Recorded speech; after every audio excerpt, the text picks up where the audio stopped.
Okay, good evening, everybody. I'm imagining in as lively a way as possible that you can all see me and you can see Sarah and possibly even my colleague Ronan at the moment. Um, my name is Nicholas Saul. Many of you will know me, some of you won't. I'm here in my capacity as Director Arts of Humanities at the Institute of Advanced Study. It's my pleasure this evening to welcome the artist Sarah Danays to the IAS lecture series. Regular frequenters of these events will know that the IAS, on principle, recognizes creativity outside of the narrowly academic sphere, so that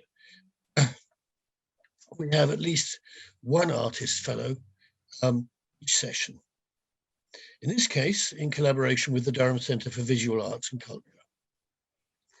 Sarah Danays, currently finalising a new project, Uterine Dreams at Van Mildert College in residence, is an artist of renown.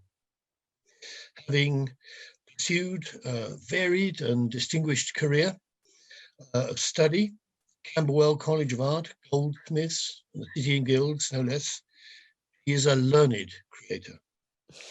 Building on that, he's mounted prize-winning exhibitions across at least half the globe, from her first solo show in London in 1995 to Los Angeles in 2014, and inevitably Florence in 2018. I say inevitably Florence because the learned Sarah Danays chooses to work in a recognizably classical tradition. Or at least she starts with that, because her work, in fact, takes the broken relics of the classical ideal of the human, usually female form, and then adds to that in wholly unexpected ways, ways which say something about who we are now as men and women, how we became that way, why we should ponder this re-narration of the classical narrative. Literary scholars, particularly those with a grounding in Latin, or those who know the practice of intertextual rewriting from the German Romantics on, will find in this post-classical heterocosm many old friends, notably from Book 6 of Virgil's Aeneid. And with that, then, I will give you the Poetria Octa, Sarah Danays, on Apollo Lies Weeping, on the broken dreams of gods and infidels. Thank you very much indeed, Nick. Beautiful. Thank you for everybody to be here today. I wanted to pay a special thanks to Livia Turnbull, who's supremely busy at the moment because she's working between not only the sculpture department at the V&A, but also their new 20th and 21st century galleries. It's because of Livia that I'm here today with the IAS. Thank you, Livia. And over to you, Ronan. My name is Sarah Danays, and I'm a sculptor and photographer. It is a privilege to be with you today, though remotely, and I thank Durham University's Institute of Advanced Study, specifically Professor Veronica Strang and Dr. Ronan O'Donnell, my academic collaborator, Professor Ludmilla Jordanova, my host, Van Mildert College, the university's Centre for Visual Arts and Culture, and its Oriental Museum, for this remarkable opportunity to further my work and deliver for Durham the 2021 virtual exhibition, Uterine Dreams. I dedicate this public lecture to the god Apollo, the vanquisher of epidemics. Apollo too had a uterine dream, hopes for a family, and knows, a thing or two about the perils of love, its ecstasies and its dangers. Poets talk of falling in love, theologians of a leap of faith, philosophers of deadly jumps. I am reminded of Jacobi, writing in Germany in the late 1700s, who told us that all cognition, the use of conscious mental processes, rests at last on something beyond reason, a salto mortale, of intuitional conviction or faith. While a century earlier in France, the mathematical polymath Blaise Pascal shared that the heart has its reasons that reason knows not of, a poster of which hung on our fridge door in Los Angeles for a decade. But these deadly jumps, these leaps, and this falling, the faith in the loved one, invariably involve breaking something. I work with the broken spirit, the broken home, the broken body, the broken mind, the broken marriage, the broken heart. Who can know the reason why Coronis, the beautiful nymph from Thessaly, took a human lover in the absence of her beloved Apollo? Some accounts of the myth suggest that she even married the human Ischys. I imagine, though, that in her loneliness and vulnerability he seduced her. I came upon the myth of Coronis and Apollo, as I have many of the stories, ideas, and objects I work with, by accident. In this instance, while researching for my latest body of work, Uterine Dreams, an endeavour that is proving the most demanding of my career. Why? Because my work can be summed up in just 2 words. It's personal. In undertaking Uterine Dreams, I am forced to stare into a place that I would rather not look. And as I lay down my broken marriage, within that sorrow, I remember all that was, and which is no more. Returning to Thessaly, Ovid writes in the Metamorphoses, Book 2, that Apollo loved the nymph Coronis, till her guilt he knew. News fed to him, in his absence, by the snowy raven he had charged as her companion, the prattling bird, its feathers turning black, as Apollo hears of his lover's infidelity. I knew a similar bird, a changed coat, and one who also concealed within his faux friendship a wish to destroy. Reports differ on who shot the fatal arrow. Pindar writes that it was Artemis, hired by her twin brother, but Ovid that it was Apollo himself who lodged an arrow in Coronis's tender breast. Consistent with both poets, though, is that unbeknownst to either man, Coronis is pregnant with Apollo's child. Now dying, Coronis appeals to the life of their innocent son, and Apollo, weeping and overcome with remorse as he lights her funeral pyre, rips from her dead womb their child. This is why my research led me to this myth. It is the first recorded caesarean section. It is also why Apollo lies weeping on the broken dreams of gods and infidels. Strange, though, that even at close range, it wasn't evident to Apollo that Coronis was pregnant. She had to tell him. A pregnancy bump normally becomes visible early in the second trimester, between 12 to 16 weeks of pregnancy. Further, obstetricians only consider a fetus viable, capable of surviving outside the womb, at 24 weeks. As an aside, I'm told by the lucid dream expert and psychologist Dr. Keith Hearn that the fetus starts to dream, repetitive eye movement detected, at 23 weeks. Apollo names his tiny fetus son Asclepius, meaning to cut, and though the god is associated with medicine and healing, chooses for his son's best care another healer, the home of the centaur Chiron, famed for his skill with medicine and herbal remedies. Asclepius is taught everything the centaur knows of the healing arts, who is also gifted in music, hunting, and prophecy. The pupil's skills soon eclipse his master's, and the applied combination of medicine and prophecy become Asclepius's signature treatment, the healing ritual of dream incubation and the manifestation of prophetic dreams. It is widely recognized that those who have struggled to survive and then to heal are often those who wish to help achieve the same for others. This seems the case for Asclepius, born from trauma, orphaned by his murdered mother, and abandoned by his ethereal father, to become the god of healing, truth, and of prophetic, soothing dreams. And now we understand why Socrates, given agency over the time of his death and the taking of his own life on account of a prophetic dream, instructs his friend, Crito, we ought to offer a cock to Asclepius see to it, and don't forget. As one of Asclepius's 3 sacred animals, I like to think that Socrates sent the cockerel ahead to wake him on his first morning in Elysium. Let's stop here for a while with Socrates and his friend Crito, who along with Plato gave us such insight into the mind and personality of this most unusual man. It is because of Crito that we understand that he, Socrates, was likely trained in the art of sculpture in stone. Crito writing that Socrates received no training in musica, music, in boyhood, as his father, a stonemason, was typical of a class that did not receive a training in musica. Also on theme with Uterine Dreams is that Socrates describes himself as a midwife, but not for birthing the body. He was the forceps for something else, the soul that is in travail to birth. The importance of an inner world and dreams and dreaming throughout Socrates' life, and which permeated Greek consciousness at this time, can be understood in part through his dialogue with Crito in his last days awaiting execution in his cell.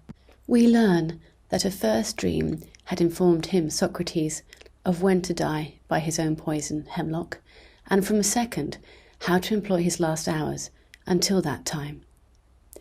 He perplexed his friends by choosing to write poetry. Hugh Triptych's 1961 translation from the original Greek has Socrates calmly explaining, "In the course of my life, I have often had the same dream, appearing at different times, but always saying the same thing. Socrates, practice and cultivate the arts. But ever since my trial, while the festival of the god has been delaying my execution, I have felt that perhaps it might be this popular form of art, poetry, not philosophy, the highest of the art forms, that the dream intended me to practice, in which case I ought to practice it and not disobey. I thought it would be safer not to take my departure before I had cleared my conscience by writing poetry and so obeying the dream." It was philosophy, then, that was considered the greatest of the arts in ancient Greece, that teased the minds of those pioneers of thinking wishing to understand and explain our extraordinary universe. The immensity of this task is captured in the understanding of the impossibility of even fully knowing one's own self. "There is a part of us that is unknowable even to ourselves," wrote Heraclitus, the 6th century BCE Greek philosopher, who also knew that if a journey were to be made to find this unknowable part, with any arrival unlikely, that it would be downwards. "I have been climbing down towards this unknowable place for a long time. Why? Because I believe it is there, down there, that I will be able to address and correct damage. My singularly personal practice is a byproduct of this journey, the road to individuation, as Carl Jung described it, and who wrote to his dying friend, Dr. Christine Mann, in 1945, "Whatever you do, if you do it sincerely, will eventually become the bridge to your wholeness, a good ship that carries you through the darkness of your second birth, which seems like death from the outside." My work, the metaphysical surgery I undertake, is this bridge to my wholeness. It is where and how I address that which is not whole in me, that which has been broken. For this operation to achieve its purpose, to address brokenness, to correct damage, I wrestle into my practice clarity of intention and integrity of motive. This is Jung's steer of sincerity. My art has become the mechanism by which I reach to the core of myself. It winches me down to as close as I can get to that unknowable part, the rock face, and then with unyielding discomfort shines its beam to reveal the fault lines, my many fissures. In this light, a fragile condition is evident. But for any effective repair to be achieved, a correct assessment of the damage and how it came about must first be made. Who possibly, though, could provide such a service, a correct diagnosis? No one, least not yet, so I take a look at the damage myself and slowly devise a method of care. There are several disciplines to my method, my metaphysical surgery, but only 2 core elements research, and antiquarian objects, notably broken ones. I have always worked with collaborators, mostly dead ones, the makers of those once complete antiquarian objects I now work to strangely rebuild. It is these sculptors, who laboured hundreds of years before me, who are my dead collaborators. Now, for Uterine Dreams, I'm honoured to have a collaborator who is not only alive, but an esteemed historian, Professor Ludmila Jordanova. It is an appropriate alliance, as my work involves extensive research, learning about an object's history and cultural and social context, and the religious, philosophical and aesthetic ideas of its time is an essential part of my process. I'm led to archives, curators, artists, usually dead ones, ecclesiastical libraries, antique dealers, gemologists, geologists, writers, mystics, scientists, psychologists, academics. All are searched for insights into a subject and object's history to allow me to develop new interpretations for significant museum pieces, like the British Museum's Portland vase, and to inform the treatment of broken objects, antiquities, from my own collection. Why broken antiquities? Because, like humans, objects break. And I believe, like humans, objects break or are broken physically and emotionally. Something summed up in fragmentation, brokenness, the poignancy of a part removed, forcibly or accidentally, from something that was once whole. An object, particularly an old broken one, carries within it, provenanced or not, all its history and associations from when it was made, that is, those contemporary to its time, as well as, I believe, the residue of the experiences of its lifespan. These experiences can often be seen in the patina of its age, chips, dents, missing pages and pieces, but sometimes they cannot. I like to think that certain objects absorb their experiences.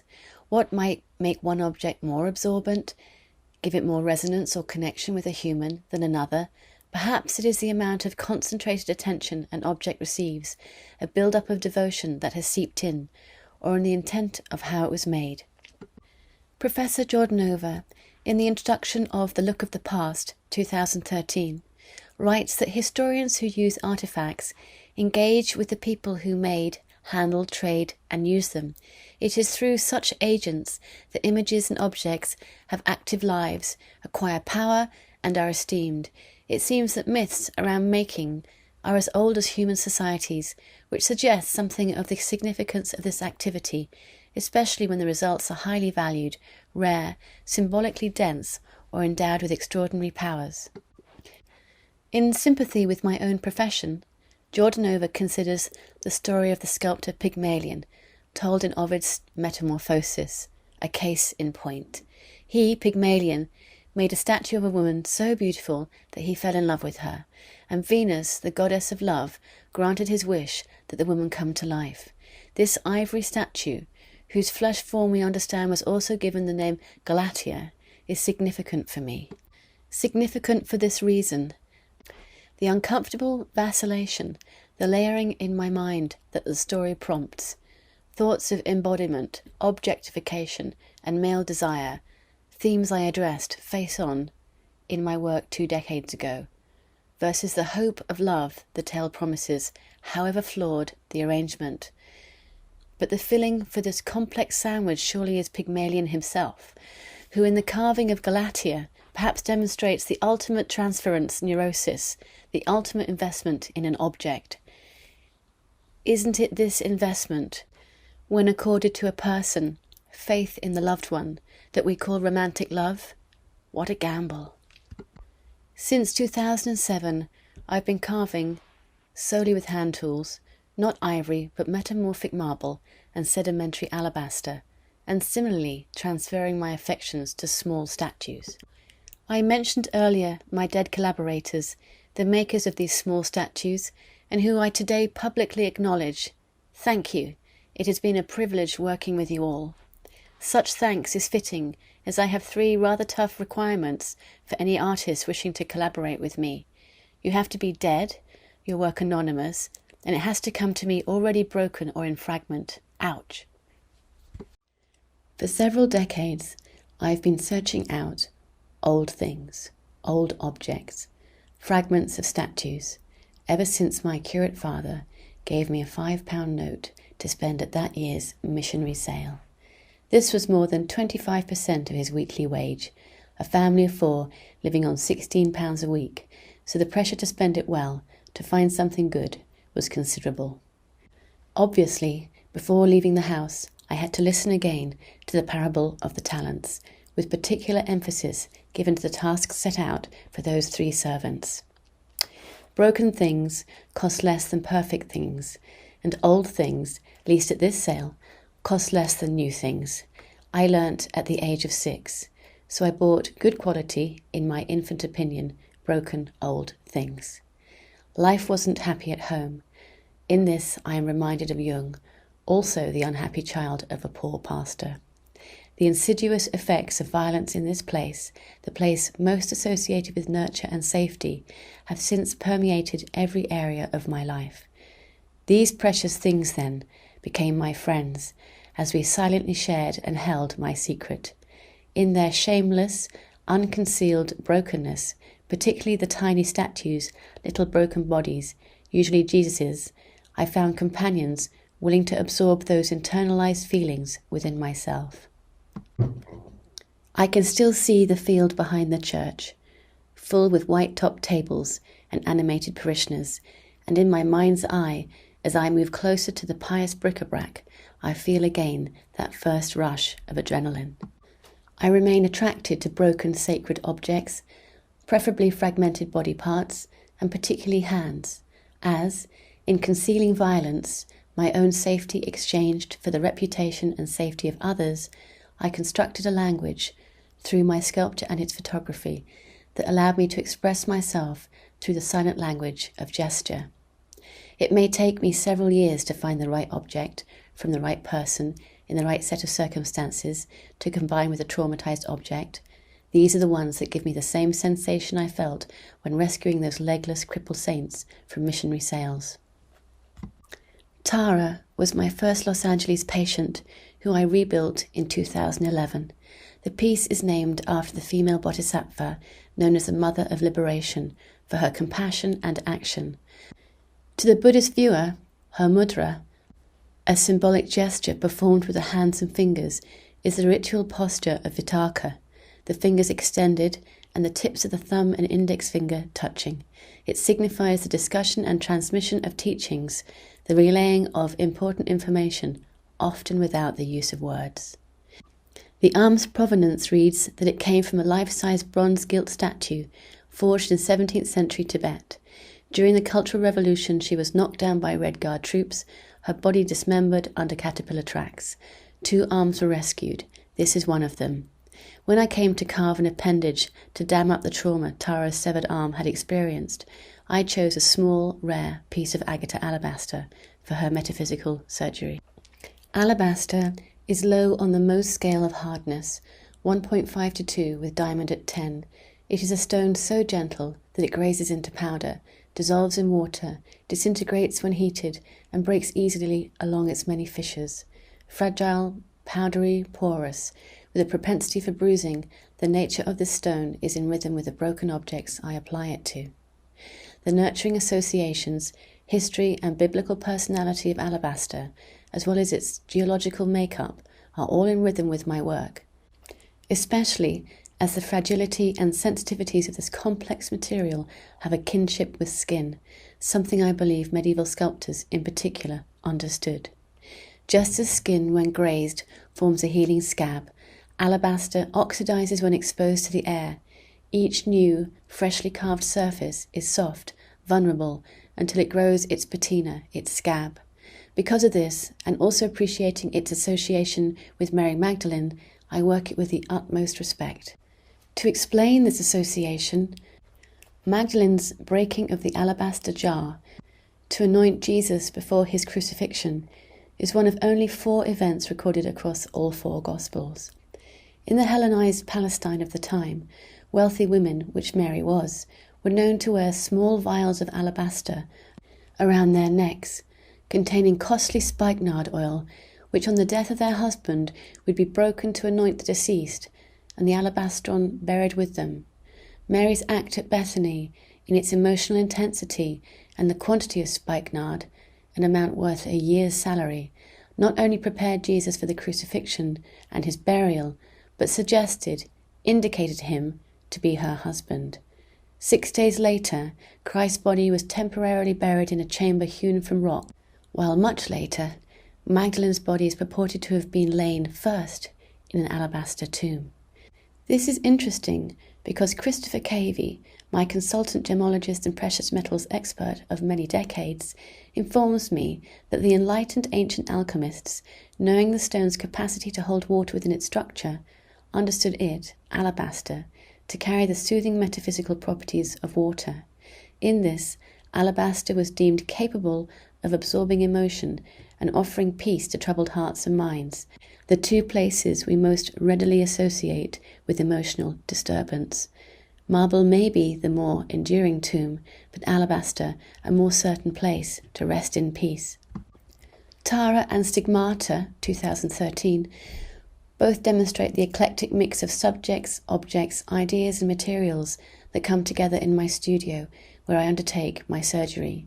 Here, fragments of sacred and secular objects previously separated by different countries, cultures, centuries and religions are intermingled with marvels from nature and my own alabaster and marble carvings, all work of past anonymous sculptors, my dead collaborators, to create complete sculptures or sections of sculptures. These combinations create a unique fusion of energies and symbols. It is this fusion that provides the metaphysics to my surgery. As a vicar's daughter, I was brought up on a staple of symbols, signs, synchronicities, and little miracles. The story behind the sculpture Stigmata encapsulates my metaphysical surgery and reminds me of the late Umberto Eco's thoughts on the role of the medieval artist who carried a heavy responsibility. He was the channel between God and man. For the medieval observer, to see was considered more important than touch, taste, or smell, and was literally to be in communion with an object and to partake in its existence. Writing in his 1959 PhD thesis, extended for translation into the English for publication in 1986 as Art and Beauty in the Middle Ages, Eco reports that the medieval artist was well able to connect their metaphysical concepts of beauty, goodness, proportion, clarity, with their knowledge of artistic techniques. It is well documented in Victor Mortet's 1911 and 1929 collection of texts relating to the history of architecture. In these records of cathedral construction, correspondence on art, and commissions to artists, metaphysical aesthetic concepts mingle constantly with artistic judgments. It is quite clear that this intermingling was an everyday affair. With Eco continuing, an appreciation of all the relations, imaginative and supernatural, subsisting between the contemplated object and a cosmos which opened onto the transcendent. It meant discerning the concrete object, an ontological reflection of, and participation in, the being and power of God.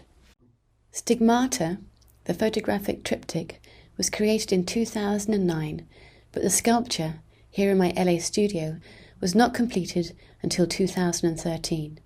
It is a carved polychrome wood hand, considered to be late medieval or early Renaissance, and either Italian or German. Likely the hand of a saint, rather than Christ, as the back of the hand shows a stigmata, a sacred bleeding wound, rather than a hole from a nail. I coupled it with a bronze stupa, a Buddhist sacred form used in temples and to contain the ashes of the enlightened. The antique dealer I bought this from in the early 90s believed it to be of Japanese origin and early 19th century. How I came by the hand is a longer story. I received a call from a friend in a South London auction house telling me there was something I needed to bid on, that it would be perfect for me to work with.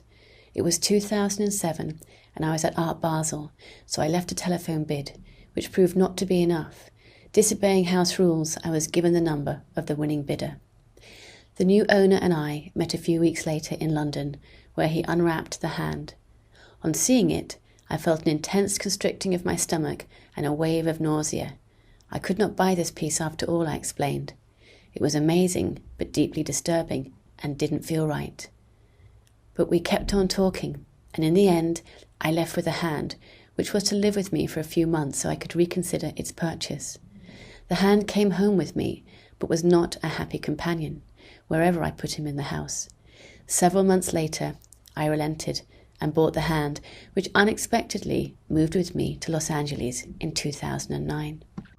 There in my studio, I found to my surprise that it fitted the stupor.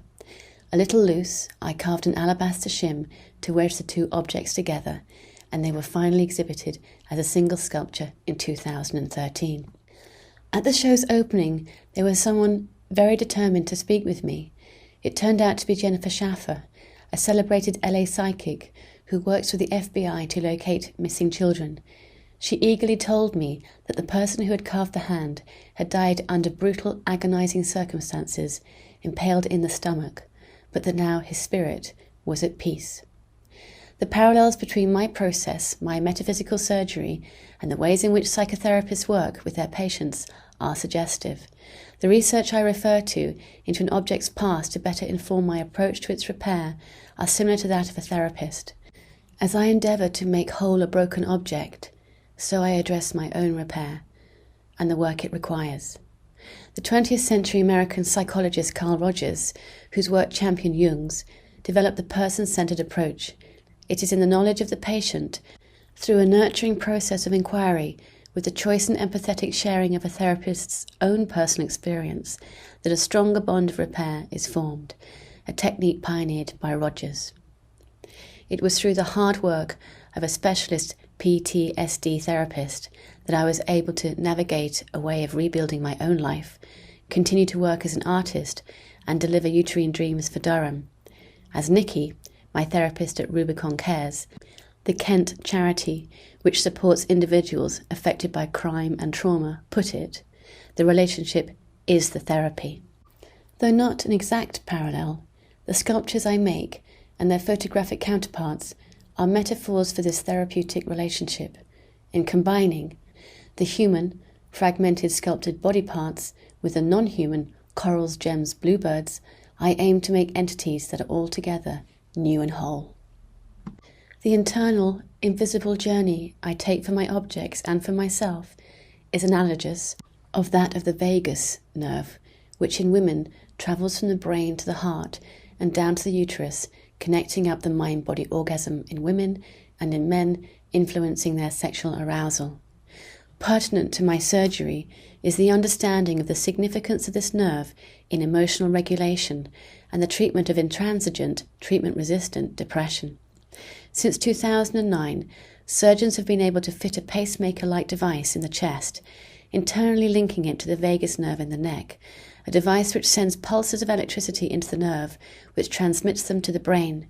For a reason that doctors don't completely understand, these electrical impulses, transmitted via the vagus to the brain, have proven effective in relieving the symptoms of depression.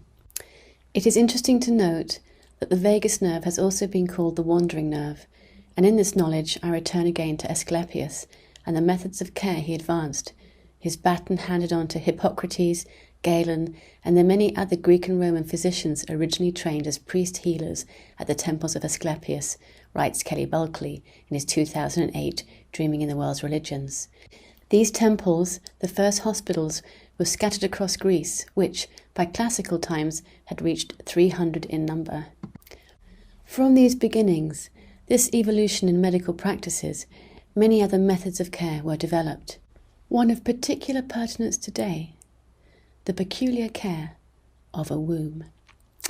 From ancient Greek medical texts of the 2nd century CE, we first learn not of a wandering nerve, but a wandering womb.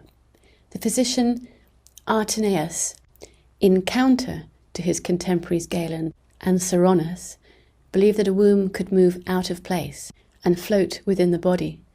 Such a displaced womb Artinaeus deemed the cause of medical pathologies in women.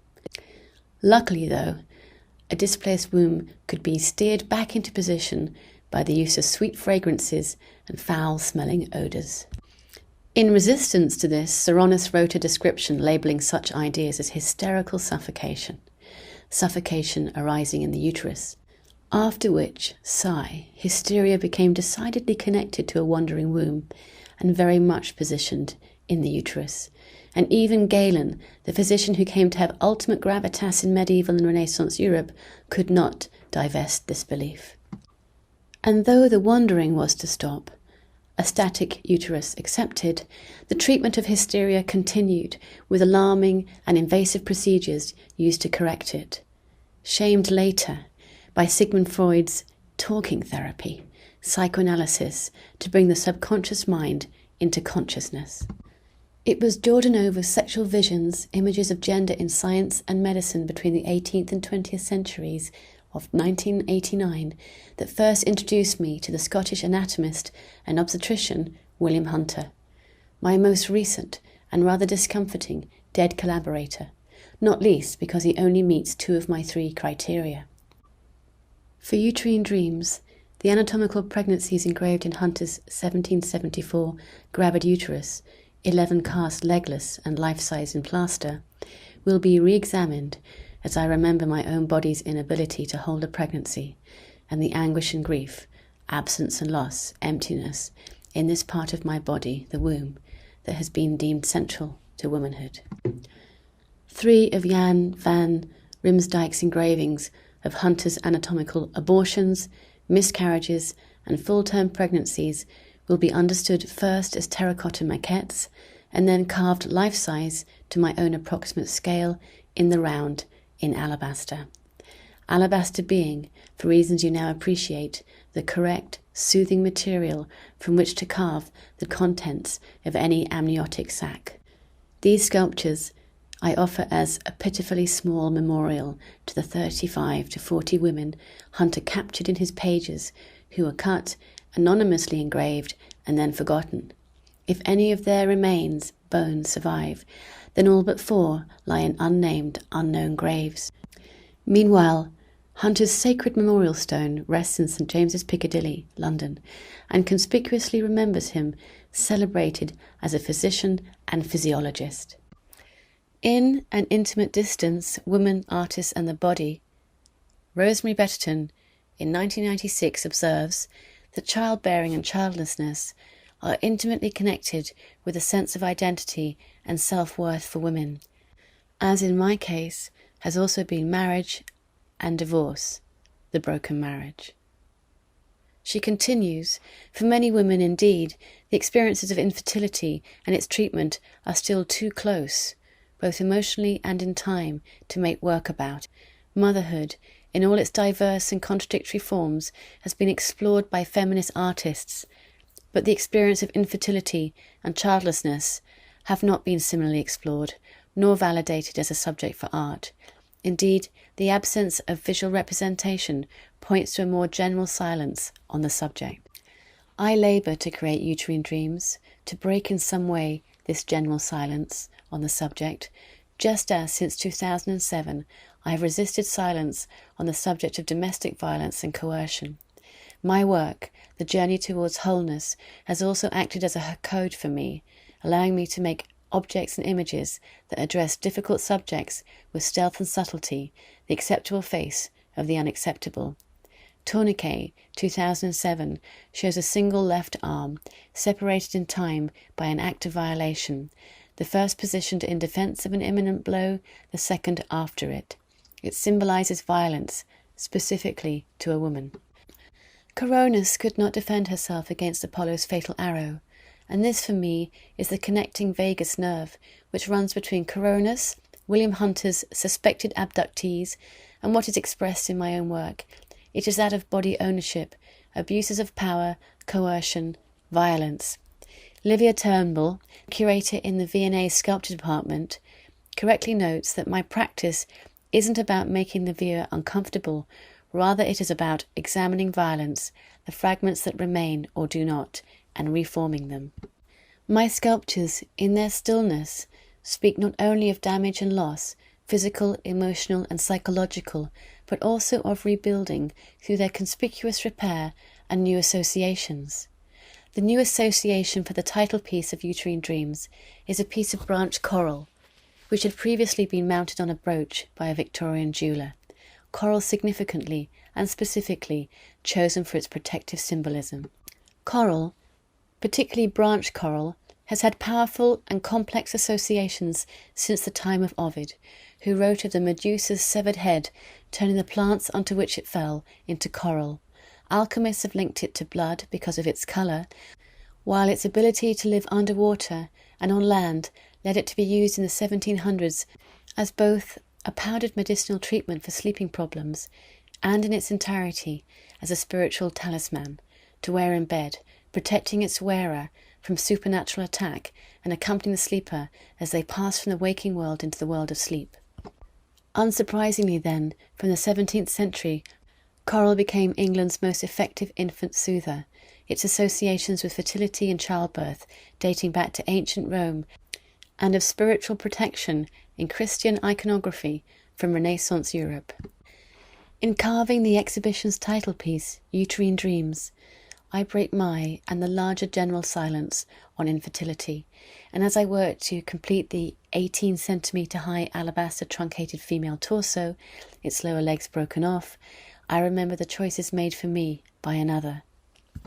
The absence of the lower legs in my sculptural self-portrait, the removal of them in Hunter's subjects, and my reference sculpture, a travertine Greco-Roman female torso from the university's Oriental Museum archives, is significant. To be without arms, harmless, and with broken legs, forces a recumbent position of absolute passivity, devoid of all personal agency. And then I remember, I've been here before. 20 years ago, I was similarly struggling with divorce and the making of my first explicitly self-referential body of work for my Goldsmiths MA final show, the Thumbelina series. The 4 tiny and naked stitched images of myself attached to cheap broken china was the beginning of my work with broken objects. In this work, I consciously chose to objectify and sexualize myself, just as my first husband had done. Just as now, I am forced to stare at what I would rather not look at, the loss of my marriage and my infertility, though back then I faced my coerced humiliation. I intentionally broke all the visual rules of feminism as I stepped in front of the camera, again quoting Betterton, eroticized, objectified, fragmented, and sometimes abused, pornography to many feminists seemed to be the paradigm for all male representations of the female body. Yep, I was doing that. And as I became the tiny Galatea, the pieces, though locked with pain as they are in Uterine Dreams, looked rather beautiful to the uninformed observer.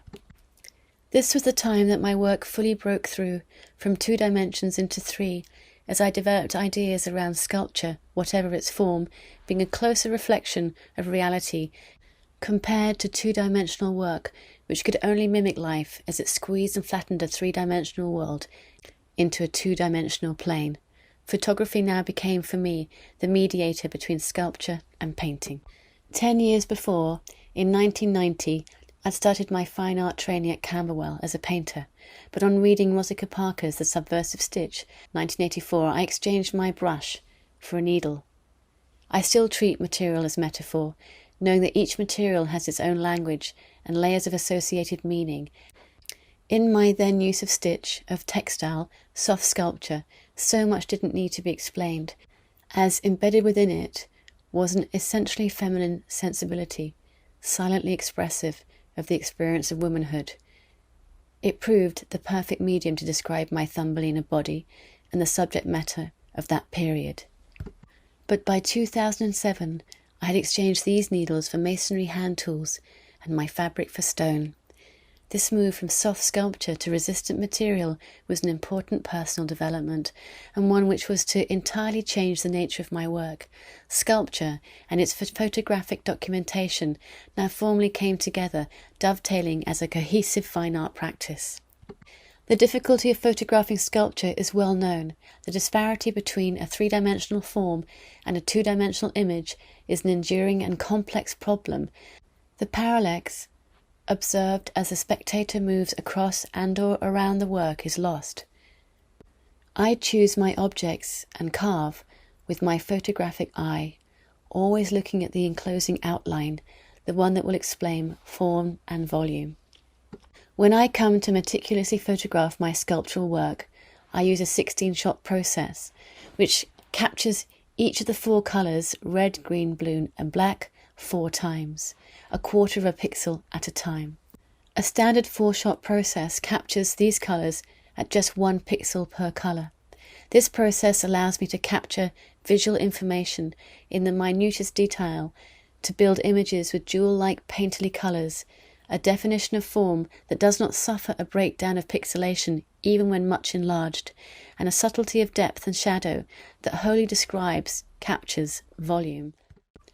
These mysterious images that combine sacred and secular antiquities, and sometimes my own carvings, are a merger of archived curiosity and contemporary amulet, and are essentially talismans, images for protection.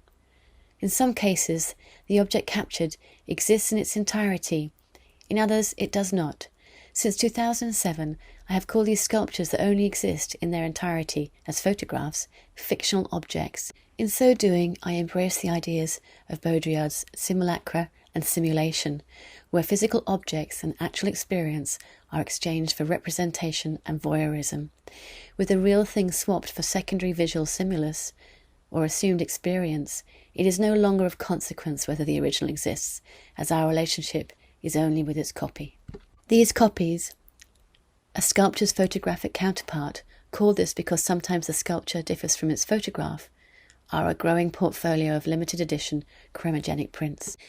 This evolution from heat-transferred photographs onto embroidery fabric for Thumbelina and its visceral corporeal account of being broken, to working with the same ideas but through the subtleties of objects and materials, metaphors and symbolism, charts a diligent spiritual and psychological journey, which also chimes with another woman artist's work, that of the late Helen Chadwick, whose photography, sculpture and installations I began to examine as I developed my own fascination for research and understanding the cosmos through the mystical. Writing in British Art, A Walk Around the Rusty Pier by Julian Freeman in 2006, he writes that to discover the spiritual in 3 dimensions in a public place and fully formed is rare in a work after 1960, yet barriers can be crossed by work such as Helen Chadwick's of Mutability 1996, whose background is as powerful a mixture of the spiritual and the sensory as any modern attempt to synthesize the human life cycle can ever be. Another photographer whose work resonates with me, this time on account of its poignancy, honesty, and uncompromisingly personal nature, is Robin Cracknell, who writes in Photographer's Sketchbooks, Thames and Hudson 2014, "On my 39th birthday, a solicitor's letter told me my marriage was over. The love of my life was leaving and taking our baby son, Jake. In a heartbeat, my little family disintegrated from a sturdy triangle into, at best, a tentative hyphen. At the time, I was reasonably in demand, but that day I stopped taking all calls. The paralyzing fear of losing Jake made photography, words, art, beauty, and even life feel like irrelevances. So I became an amateur again, just clicking away at whatever and whoever was around me before it all disappeared." My work has similarly helped me deal with the grief of loss, of family, of friends, of pregnancies and marriages. In the calm of my studio, I remember and make work for those who have gone, the anonymous sculptor of Stigmata, and the ceramic artist Pamela May Lung, who also made highly personal work through the lens and mythologies of her Chinese heritage about domesticity, her marriage, and her infertility. In the film made about her by The Guardian in 2011, May explains, "Now my work has become more personal. The fox here is me, and the ox is my husband Daniel, and the figure on the top is the baby we never had because we got married, and 2 years later I was ill, so we never managed to have children. And that is why the figure on the top has no face, because it does not exist." May died of cancer on the 14th of October 2011. I knew because early in the morning, LA time, my heart ached so strongly like a punch that it woke me up. She came to see me a little while later, on the night of the 26th of October, strong and radiant, gentle and at ease, her body like it was before the cancer. She had soft, short black hair again, and her creamy white linen dress was pressed and starched, and its wide pleating standing out from her happy body. The ancient Greeks were familiar with dream visitations from the dead. The ghost of Patroclus visited Achilles to ask him to honour his dead body with burial. It took 5 months to carve the hand for Divina. Tears fell on the white alabaster, which, as I worked, revealed a deep fault of iron running through it, like a vein, and as I carved the hand to hold a 19th century Tao divination rod, the vein became more pronounced. I carefully worked the position of the hand to keep the flow and rhythm of the iron, so when it was finished the vein naturally looped the hand like a figure of 8, the sign of infinity, of never ending. The rod's carved and gilded dragon head has a yin-yang symbol. Antique folk divining rods like these were used in southern China not only to locate water, but to find sacred sites for burial. Mei was Chinese, essentially Taoist, and the hand, holding the sacred diviner, was carved not only to protect her soul on the journey to the afterlife, but to enable me to find her again. The red, black, white and yellow gold of the work, with the rubero returning to the vein of the carved hand, the fault of iron in the stone, represent Jung's alchemical quaternity, and again that road to individuation. In Divina, I had made for Mei the closest thing to Aeneas's golden bough. Aeneas's perilous descent to the underworld to reach the spirit of his father, Anchises, required that he take with him this golden bough, the sacred branch his mother Venus and his guide Sibyl, the prophetess, helped secure for the journey. This branch, when revealed to Chiron the ferryman of Hades, assured his crossing of the river Styx. It is because of Penelope's speech in Homer's Odyssey that we know the ancient Greeks understood prophetic dreams to be reached through the sleep gates of burnished bone, horn, and false dreams through the gates of ivory. Dr. Hearn tells me that it's a play on words, as in the Greek, horn is similar to the word fulfill, and ivory similar for that for deceive. With my interest in materials, I note that bone is explained to be burnished horn, so likely transparent and letting in light, whereas ivory opaque.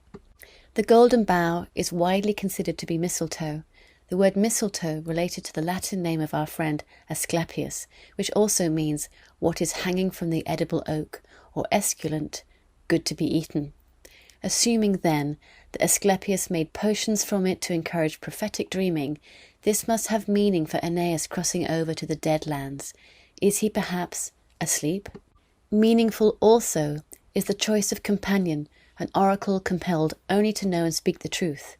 This truth helping to secure for him, for them both, safe transitions between the worlds of the living and the dead. In these choices for Aeneas, told by the poet Virgil in the Aeneid, I again recall Jung's advice to his dying friend that truth, sincerity, is a requirement for the journey towards wholeness, which in turn is preparation for the transition out of this world, which, awake or dreaming, is a journey we all will make. Though scholarly debate continues over Aeneas's departure from the underworld through the false dream gate of ivory, as an artist, and a rather romantic one, I have had a thought, prompted by my fellow sculptor Pygmalion. Ovid would have been familiar with ivory's association with false dreams, the deceiver, but also that it had delivered Aeneas out of the underworld. In his Metamorphoses, published in the 8th century CE, approximately 30 years after Virgil's posthumous Aeneid, love is a recurring theme. With gods and humans, the subjects of everything from the small cupid prickings of humiliation to total ruin, Paris and Helen, suicide, Dido and Aeneas, and murder, Coronis, which, in our myth of the day, Ovid is surely conveying that irrational love can confound even the god of reason, Apollo. The sculptor Pygmalion's choice of material to carve Galatea from is, I believe, seminal to Ovid's story. In selecting opaque ivory, what is Ovid telling us? Is it a warning that love is a deceiver, too dense, too complex to clearly see into, comprehend or control? Or is he suggesting that love, though it has made heartbroken fools of all of us for thousands of years, still remains the way out of darkness, if we will but take the risk? Seen in this way, through Ovid's eyes, perhaps love is blind because it has to be, for any of us to take such a gamble.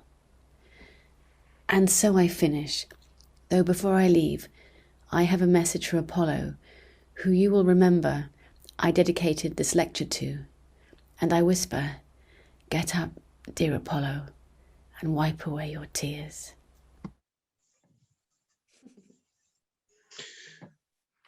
Sarah, thank you so much for a lecture which was gripping and moving in more ways than one, I think I can safely say as a practicing male.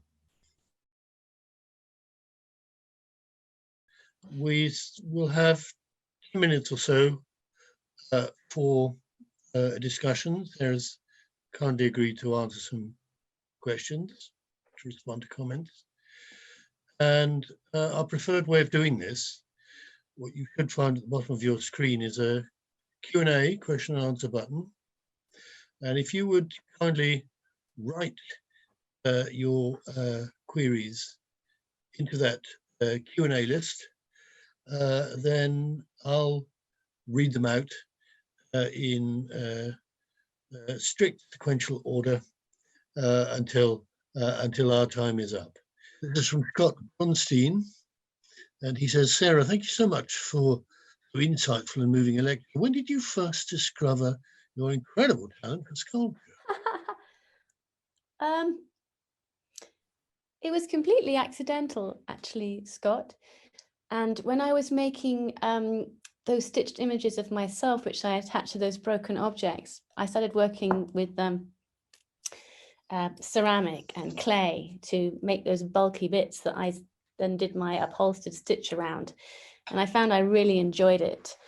And but I'd also been collecting objects for such a long time, as you know, since I was a child. And I was always very, very envious of those people who are making such remarkable things. So after my Goldsmith show in 2003, I think you saw those rather large balloon sort of Italian vases. And it was working with that just made me want to work in stone. So that's when I went and did a postgraduate in stone carving at City and Guilds, which I found impossibly hard. It's still very hard, the process of carving. But thank you, Scott. Okay, just want to, there's another very moving comment from Lisa Occhipinti. Noting your brilliance and your bravery and your commitment to beauty. And I think I can second that. But there's also a comment from the director of the IAS, Veronica Strang, encouraging any students who might be in the audience to take their chance while they have it.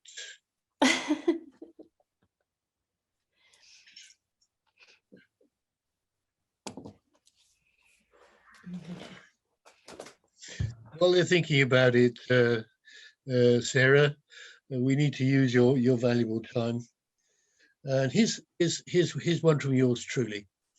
I'll make it as brief as possible. It's very striking, Sarah. You made no secret of it. It's one of the main themes of your lecture. You always begin with something which is already begun. You begin with a hypotext, as we call it in literary studies. In other words, it's a previous works, and then you work it over. Now, you were very eloquent about what you do with that already starting point.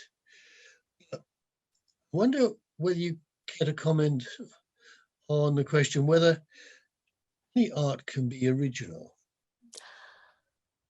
there any art which is original? I've had this conversation with people before, and I remember getting into strenuous dialogue back in, gosh, a long time ago, 15 years ago, saying that actually what I thought I was doing then was pretty original, but of course it wasn't. I mean, derivative isn't the right word to use in this context, but it was completely referencing what had gone before. And Nick, you're right. What I like to do is to take an idea or an object and just develop it in really unusual directions. And that's what really excites my mind. And that's what really excites my process, because I am really inspired by the artists that have gone before me, and also the artists who work all around me. And you can't help but absorb and redirect these influences, even if they're utterly subconscious. It's and also it goes back to working with my dead collaborators.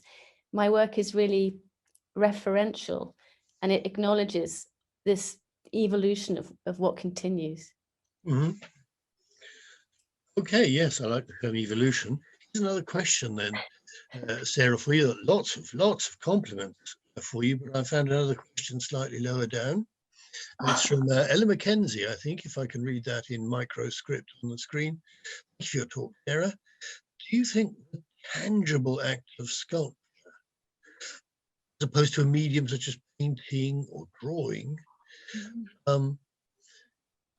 aids in your exploration of themes of the body, touch and feeling? Absolutely. I have to say, there's a sculpture is incredibly sensual. It's a really physical thing. And I think I was finding with painting and also with stitch, or you're removed from your final medium, unless you're painting with your hands or Pollock and all those things. And I know that I'm removed from my stone because I work with hand tools, but as the work gets more evolved, my files get smaller and smaller. And in fact, you can end up just working with, literally creating a strange patina, especially with alabaster, with your hands. And I very much like that sensual thing. And I'm very much into how the medievals work with alabaster, as you now know. And when I'm working with this stone, I have to get into like a rhythm with it, because we're locked into this relationship. And actually, when I arrive in my studio, I do just stand very quietly and just keep my hand on the stone until I start working. It's just a much more rewarding way of making things, because it goes back to that collaboration. I'm working with the stone. Jung talked about this, and the kind of swapping round of roles. And so I'm there in absolute reverence to my material. Okay, yeah. Noted by Ronan, I found one more question from Gilbert Mackay in the chat. And Gilbert's question is, do you keep a catalogue of all the objects you've collected and created? Do you ever reflect on what effect these objects have had on your life? I do. And Gilbert, that is the most lovely question, because I have here, if I could get it down, it's still on it's kind of half on its stand. But I think I mentioned Stigmata, who just won't let me go. I mean, he's I found him, as you know, the whole story, and he's almost been sold twice. He's been almost broken, and yet he's still with me. He's actually in my bedroom. He just doesn't want to let me go, and he changed my life. This object changed my life. And actually, this is why I included somebody in my talk called Christopher Cavey, who helps me find my special gems to work with, because it's through Christopher. He's helped me understand what all these remarkable things meant through all these different religions, and why jewels and gems are so important, from monarchs to spiritual leaders, because they have resonance and meaning. And yes, they're precious, and they become my friends.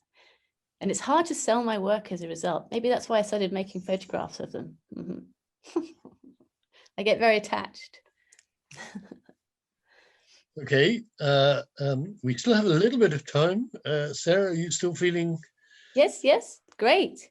productive? Okay, here's one from Angela Howie. In your research process, what comes first? Do you find a fragment that speaks to you first, then carry out the research into its history? Or do you start with the history and mythology and find yourself searching for fragments that resonate with those stories? It actually does start with the object Angus, and well, you heard about missionary sales and why I used to seek out broken bodies at that point, because they just they were good company. But I developed an absolute obsession with antiques and objects, and almost bankrupted myself over it, actually. And I think I started to absorb them more into my work so that I'd feel less guilty about spending all my money on them. So if they were part of my fine art process, then they were, a legitimate purchase. And then I built my research around them. And then it all made sense as to why I was so attracted to them. And then I started doing more research about what would be the most appropriate thing to address their brokenness, fragmentation, or damage with. So that's how it started. Okay. Sarah, my clock is showing nearly 7:15. Okay. You've given us a good long lecture and 10 or 15 minutes of discussion. Shall we draw proceedings to a close? I can't see any more questions here. Okay. Well, Sarah, thank you so much. It's been a delight. We now need to move on. And let me just, in conclusion, draw the attention of our audience out there to the next couple of events in the IAS series. Our next event is a seminar which is Armando D'Agostino, who's from our Thresholds project on dreams, bodies, and it's called From Dream to Sleep, Oscillatory Activity in Psychosis. And that's on Monday the 30th, as I said, from 11 to 12 on the IAS Zoom channel. We do have another lecture, which is Dimitrios Yatagamas from another project altogether, as you will gather. His title is Phase, Transitions and Universalities in Strongly Interacting Matter. And that sounds like a Sarah Danays theme as well, doesn't it? And that's on Monday, the 7th of December. Don't hold your breath till then, from 5 until 6 on the IAS Zoom channel. Okay, Sarah, let's hear from you again soon. And I look forward to continuing our conversation about German Romanticism. But we won't do that here. Okay, good night, Sarah. Good night, everyone. Thank you. Thank you all.